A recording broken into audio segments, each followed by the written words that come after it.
आज हम एक छोटी सी कहानी के द्वारा हम जानेंगे कि परमेश्वर पिता हमारे जीवन में कैसे महान कार्य करते हैं, हमारे सारे दुखों में हमारी सहायता करते हैं।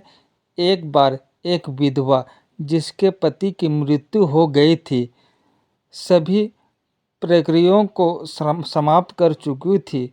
इसके बाद जब उसके सारे रिश्तेदार उसे छोड़कर चले गए, तब उसे अपने घर में अकेलापन और निराशा का एहसास होने लगा और वह जोर जोर से रोकर अपने असुरक्षित भविष्य को लेकर विलाप करने लगी।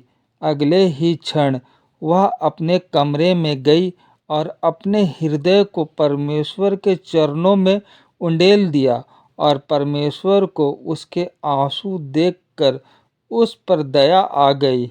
वह परमेश्वर की करुणा से भर गई और उसने आत्मविश्वास और बल को पाना शुरू कर दिया।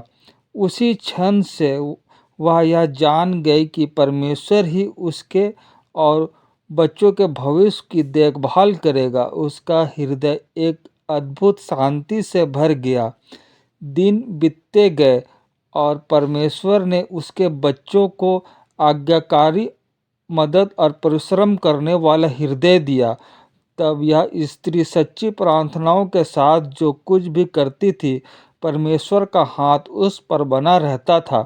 परमेश्वर ने उसके परिवार की अच्छी देखभाल की और उसके बच्चों को ठीक प्रकार से पढ़ाई करने में सहायता की और अच्छा रोजगार मिलने में मदद की और उस माँ को अपने बच्चे के कारण गर्व करने के लिए मदद की और परमेश्वर ने अन्य बहुत सी आशीषें उसे प्रदान की और वह परमेश्वर के कामों में आगे बढ़ते गए।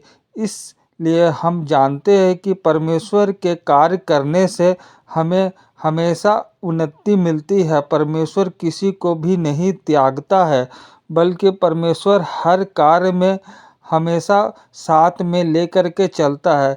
उसी लेडीज़ के द्वारा हमें इस विश्वास करना चाहिए कि हमें अपने सारे दुख में भी परमेश्वर पिता को याद करना चाहिए, क्योंकि वही हमें दुखों से उबारते हैं, हमें कठिनाइयों से मुक्त करते हैं, के द्वारा हमें आशीष प्रदान करे। आमीन।